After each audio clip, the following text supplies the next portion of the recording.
giving wrong advice in front of my pedia boss. Saan na inaanak ko? Ha, anak? Kain ng kain? Naku, okay lang yan, Mari. Para matabang-mataba yung baby mo. Ha? Hindi healthy. Hindi, okay lang yan. Cute nga, tapos nakakagigil pa. Diba? Uy, ako na mag-advise niyan. Hello, Mommy. Si Dr. Pedro Ma'am ito. Linawin lang natin, ha?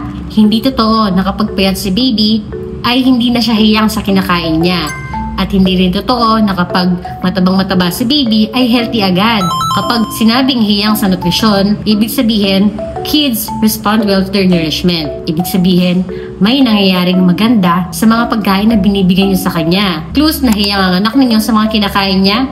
Number 1, na-achieve niya ang mga developmental milestones.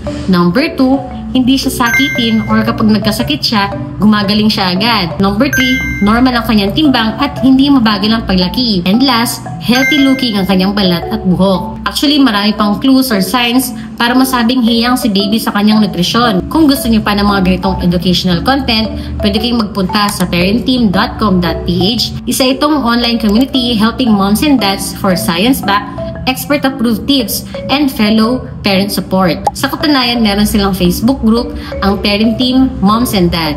Pwede kayong mag-join dito para sa tips, hacks, ideas, information to make your parenting journey easier and more enjoyable. O yan, Mommy ha, sana may natutunan ka.